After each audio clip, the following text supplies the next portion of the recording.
This is very interesting. Now, the government is keen on combating extremism by targeting all Shabaab cells at the coast.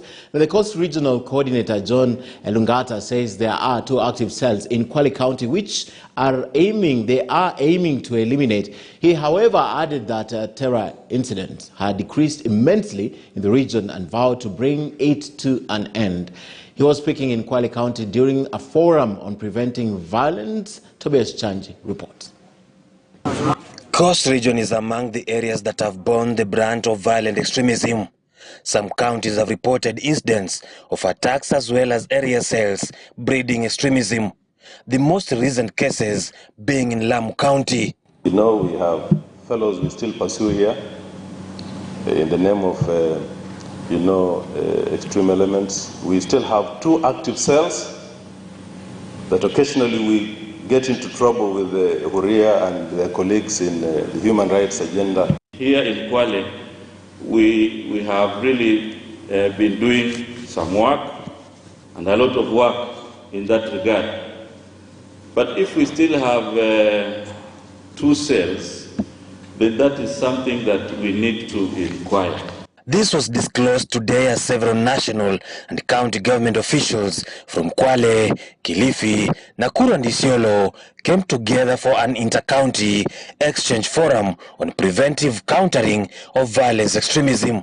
We are Kenyans, we know we were first struck in 1980 at the Norfolk Hotel, where 20 people died and 871 people were injured. The U.S. Embassy, 213 deaths, 5,000.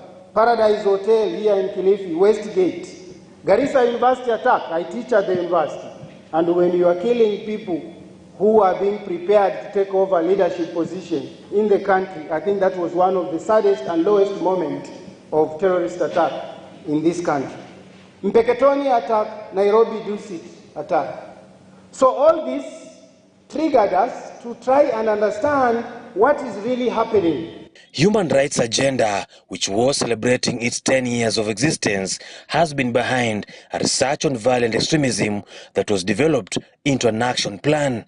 I would want to ask him to research why we still export extreme elements. We still export. Actually, most of the people we are arresting going to Somalia and other places, including Mozambique, our children from here. What are the key lessons that we are learning? What are we able to realize at the end of the day? How are these county action plans yielding the results of shrinking the pool of radicalizers and extremists within our counties? But even as the counties put their heads together on the root cause of violent extremism and probable solution, the government made its stand clear that it will go an extra mile to weed out terrorists. Na wale tunapata ni wao kweli. We have become more precise in the way we go. The law of this country, which is the Constitution and other laws, allows police officers at some point to use their tools of work.